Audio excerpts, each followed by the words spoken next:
Hey guys, welcome back to Reverse 1999. In today's video, I wanted to go through my top 10 free-to-play characters. Now, I may mention more than 10 because, you know, I just like talking about this stuff, but this isn't going to be in any order. And these, when I say free-to-play, because people always say, but you can get anything free-to-play. For that, I'm referring to characters that we get for free, or 4 and 3 star and 2 star characters, because I feel like they are the ones that are really, really easy for a lot of people to get. Not everyone will have all 5 stars. But like I said, this is in no particular order, and I'm not telling you have to build these and stuff like that. Just keep in mind that 4, 3, and 2 star units don't get an inside 3, so they do have like a bit lower on their ceiling for damaging capabilities and stuff like that. But there are a lot of fantastic ones, and I just wanted to go through all the ones that I really like in the game. Some I've tested, some I've only seen friends test, stuff like that. But all of these units I think are worth taking a look at and maybe building them, like the odd one up for some fun if you want to have a bit of experiment on your account. A lot of them do have fantastic insights and stuff that really are supportive to their entire team. But yeah, let's get into it. Now, the first two I'm not going to go too in depth to because they are the 5 stars that we get for free, which are obviously going to excel being that they are 5 stars. And that is Dikke and Sonetto. I think most people have had experience with Sonetto. You got buffing, you've got attack, locking out, what are they called? Disarm, sorry. You got buffing and you got disarm. Really, really nice. Sonetto is a great character. Dikke, a bit different, a bit more damage focused healer, but does have the heal that is improved below 50%. Really nice healer if you have no other options. Those two, I'm just going to put those two in one, and then we're going to do 9 other units just to get those two out of the way. I don't want to spend too much time on them because I feel like people already understand that. So let's jump into it. We'll firstly go with the 4-star characters, and the first one is going to be Eagle. Now, the reason that I like Eagle, one, she can do decent damage. The problem with your 4 and 3 star units is that they don't have an inside 3, so they lack that, you know, that extra push that the other 5s and 6 stars get. However, a lot of them do have either key abilities in their skill set or key inside buffs or benefits. And for this one, I really do like this one. Inflicts sense weakness status on the enemy with the highest attack when the caster enters battle. When the caster dies, dispel sense weakness. But sense weakness is going to give reality defense and critical defense down 20%. Just a really solid debuff that you get just for having her in the team. You don't have to cast a skill to get it. It is really solid. Now, when we look at the rest of her kit, she's got more damage focused. That one's going to be damage focused. This one's going to be damage focused with a bit of leech. I say leech, I have too much Pokemon, but you guys get it with a bit of leech. And this one has penetration on a 2-target attack. They're not the craziest abilities you've ever seen, but the big thing for me is this one. So even as a tech option in a supportive full plant team is something that I might try her on. On my other account, I have my main DPS as Melania, which is Beast. I then have a Regulus, which is Star, and I'm going to pull for Pickles, who is Mineral. I'm actually considering building Eagle as my plant option for now because I'm not going to be pulling for Changeling on that account. So unless I pull a Druvis, I don't really have a plant DPS option. So she is one that I will look to in the future as possibly building for a reality team. But we'll have to wait and see. And the other thing is she is plant, synergizes really well with Beacorn as well. So not too bad on that sense. Moving on from that, we're going to jump into my next one, and that is going to be Erick. Now, once again, we've got a really nice insight in this one. When an enemy dies, damage dealt plus 10% for all allies for 2 rounds. Now, I really wish that these things would work when these characters were in the support slot. That would give like the support slot some utility. Unfortunately, it doesn't, but that is a really nice effect to have, giving just damage increase for your teammates. Now, when we look at the rest of your kit, it's not bad either. We get the extra disarm on this one, so we've got a cleanse plus a disarm. That is really, really nice. It's a pretty stacked ultimate. It's only got a 450% multiplier, which isn't like the craziest, but the fact that we're going to like dispel enemies and then put disarm them and deal damage, I think is quite nice. Then we have this one, which when we upgrade it, it does go and apply an extra critical defense reduction to the enemy. Now it's only for 1 round there, which is kind of not the greatest, so you'd have to use that at the start of a combo and chain into it. If it was 2 turns, this would be much better, but it is not too bad. This one just has extra penetration rate, but in general, as a star option to go into a team, not too bad. But once in mind, keeping in mind that these units do fall off due to the fact that they don't have an inside 3, but if you're lacking options for star, I do like Erick for that reason. As a supportive type damage dealer, like I said, you still do have a lot. You get damage amplification for your main character, and you get a strip and a disarm. I think it's pretty solid and amplification for your crit units. Okay, next up, it took me a second to find him, is Pavia. Now, Pavia is one I haven't personally tested, but I have seen some crazy things from this guy, and honestly, it's a really cool play style. I may have to build him on this account where I don't yet have a beast unit built, so he could be the one that I do just to have some fun and test these things. But essentially, when we look at his insight, every time an ally dies, damage dealt, critical rate, critical resist plus 10%, and damage taken minus 10%. I always like characters like this, that when allies die, they become stronger. It's just a playstyle I really like. Now, his cards are both going to be 2 target attacks. One is going to deal more damage if his HP is above 50%. One is going to deal more damage if his HP is below 50%. So you've got to sort of yo-yo between things, and then you're like, how does he change his HP percent? Well, that is through his ultimate. Deals 400% damage, so it's not a massive one. He's a mental damage dealer, but he enters self-healing status for 3 rounds, which isn't too bad. When the round begins, HP, you basically get healed for 25% of your lost HP. So that isn't too bad, and that is 3 turns. So that is how he's going to play around with his HP levels once his allies die, and he's got all his stats amplified. So I think he's a really cool one. Like I said, I've seen some pretty crazy things with him from some of my friends, and in general, I just think he's a solid unit who may experiment with building, depending on how quickly I build the rest of my units before the Tooth Fairy and Changelings banner come on this account. Next up, we have the Fool. Now, this is one that when I put a post out in one of my previous videos talking about 3 and 4 star characters that people are enjoying, the Fool came out a lot, and I had to cover this guy. Now, once again, I have not tested this guy, but when the caster enters battle, Fool in the play status for 2 rounds, only triggers once,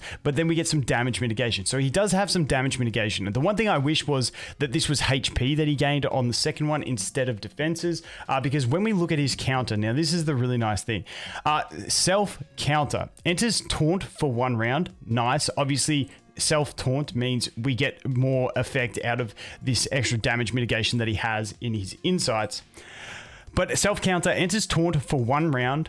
When the caster is attacked, the attacker suffers 2 rounds of corrode. When a round ends, takes current HP times 15%. So they lose 15% of their current HP as Genesis damage, capped at 15% of the caster's max HP. Now, the one thing that would make this much better would be if this was target's max HP times 15%. It is current HP, so as they get lower, it is less effective, so you need something on the team to help execute, but he is going to taunt, take away that aggro, and be giving the enemy some damage by attacking him in this taunt state. I think it's really solid, and if we max this out, you can see that it does go up to 35%, which is also really nice.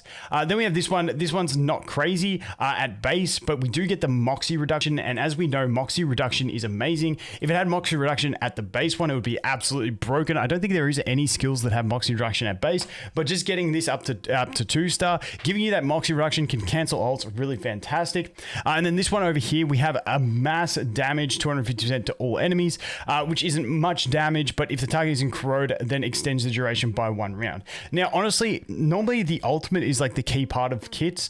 This one, it's kind of just like a filler. The main effectiveness in this character comes out of his 2 attack cards, his 2 cards, not so much from his ultimate, but hey, extending the corrode isn't too bad. But normally you're going to be able to get this up fairly often so that you can keep the aggro on him, so you don't really need that as much with the extension, but the extension is nonetheless nice because when they do hit him, they do get 2 rounds. So every second round, if you're applying the taunt, you're probably going to be getting that anyway. But hey, the ult is there. It would have been cool if it was a different support, but still a really solid unit. Next up is going to be La Source. Now, I showed you that I'm using her on my other account. She's just a great free-to-play healing option.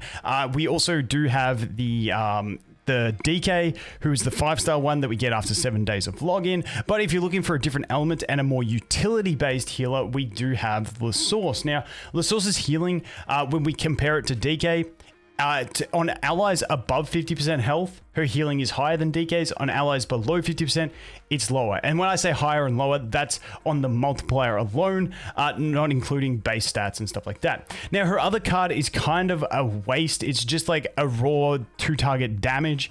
This is kind of annoying in some situations as well. Sometimes you only want to do single target damage. So this card really lets the kit down, but the rest of the kit is really nice because we do have that healing. And then on top of that, this ultimate that deals mental damage and Moxie -2. But having said that, when we look at betrays, it ends up being Moxie -5. So you get a full depletion of an enemy's Moxie, which is really nice out of that ultimate. And then after the caster enters battle, it inflicts You Wish status on the enemy with the highest attack for 3 rounds. Damage bonus -20%, damage taken reduction at -20%. So this is a really nice debuff. Once again, a lot of these 3-star units coming in clutch with some really nice insights.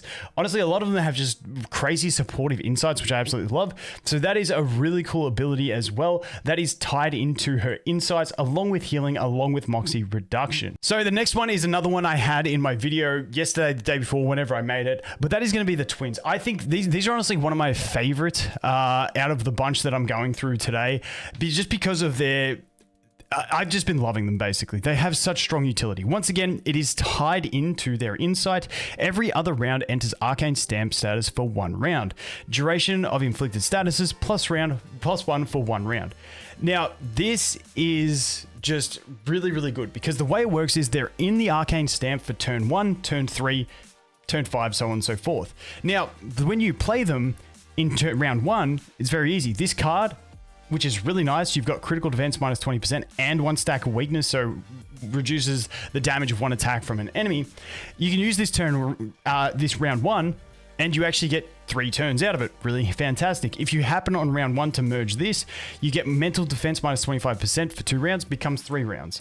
And what you can do is you can actually play for it, and it's fairly easy to get their ultimate ready by turn 3.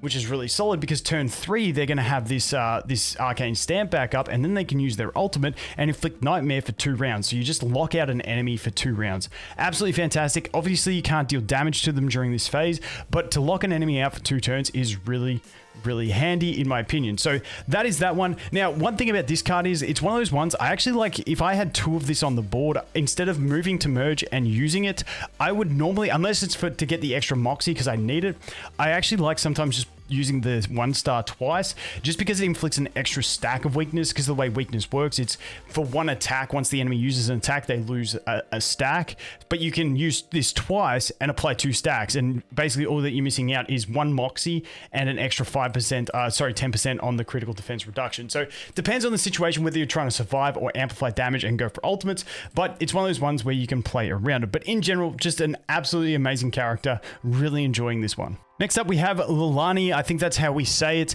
Now, this character is one that I use all the time, but as a throwaway sacrifice character. The one thing about a sacrifice character is it does reduce your cap on cards in your hand to 6 from 7, which kind of sucks in some situations. But just as an ease of use, just punching through stuff, I always use her on my other account because when the caster enters battle, Moxie +1 for all allies, additionally Moxie +1 for the caster. So the way this works is you just have her in your first team, and then whoever you want to have an ult ready for on turn 2, just get 2 of their cards on the deal, and then you just merge one. You just merge the double that you have, use it, use the other one, and then turn 2, you've got an ult ready because she comes into battle with that extra 1 Moxie. Now, her kit isn't fantastic. The ult is actually quite nice because we do get +1 Moxie for allies, which is very beneficial. And then we got this one to additionally +1 Moxie. So that's not too bad. So we do get +2 Moxie on that portray, and that's only on the first portray, which is super nice to be able to pick that up for everyone, which makes her ultimate quite valuable and useful. However, as a general unit, she is damage focused, but she's one of those ones I'm happy to leave mine at low investment and use her as a sacrificial lamb.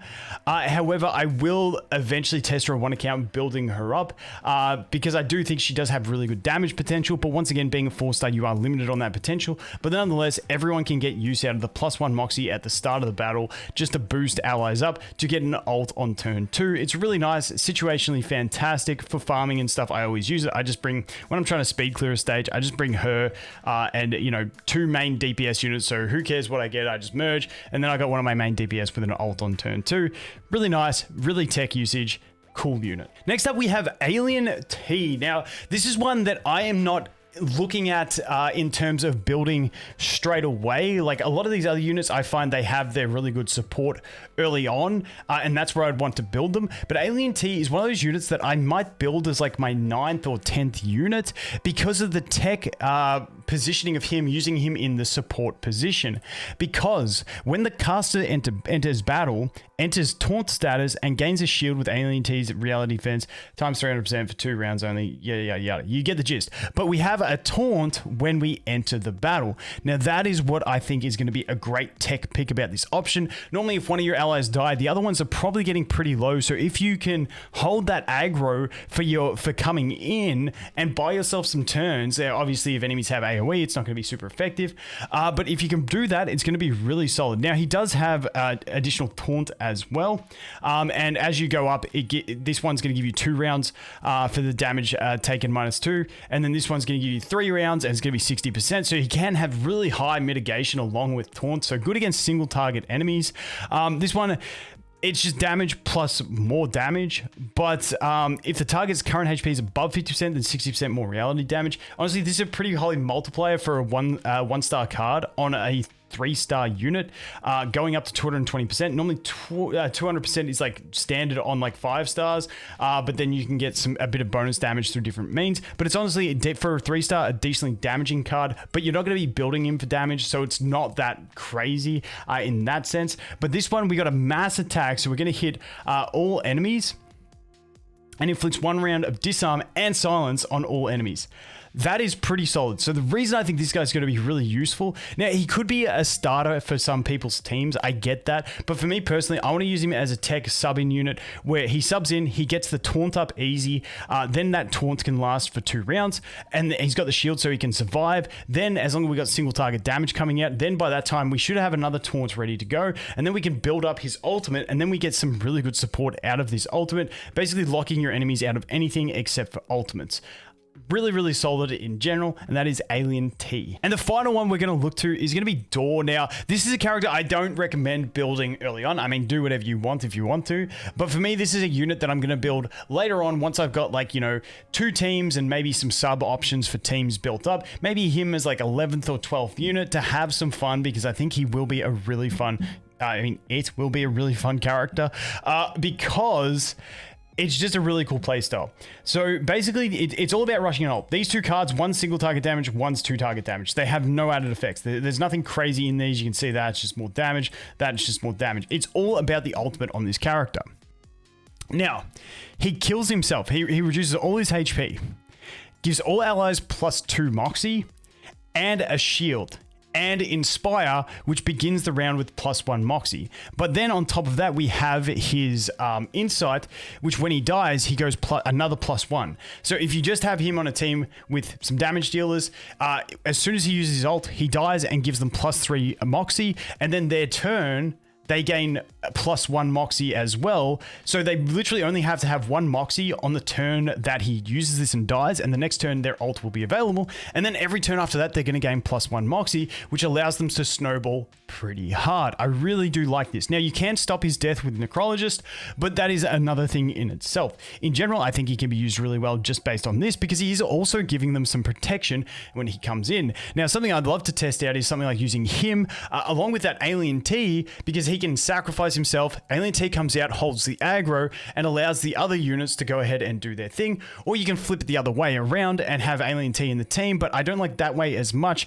Even though Alien T won't have the shield, it'll be fine. Anyway, I'm getting a bit caught up. Essentially what this guy does, he is a battery for Moxie, which I really think is a cool playstyle. Once again, allowing snowballing of units. I really want to test this guy on my Melania account, because Melania obviously wants to ult as much as possible. I got a P2 Melania. This will enable her to do back-to-back ultimates with that Inspire buff for the 2 turns, and we can really just snowball and destroy an entire enemy team. So that is what I'm looking at. Now, on top of that, if you want to ult on turn 2 with him, you can. You've just basically got to start start with 2 of his cards, merge the 2, use the 2-star attack, move the other card to the front of the row, and then hope you flop into it. That is the only way to do it unless you're using Leilani with him, which I probably wouldn't recommend because then you're like really limiting your options in your team, but it is a possibility. You could do Leilani with Door with your other damage dealer, and then basically have Door ult on turn 2 just by having 2 of his cards at the start, which is, you know, a 1 in 3 chance to retry into, which isn't too bad, pretty reliable.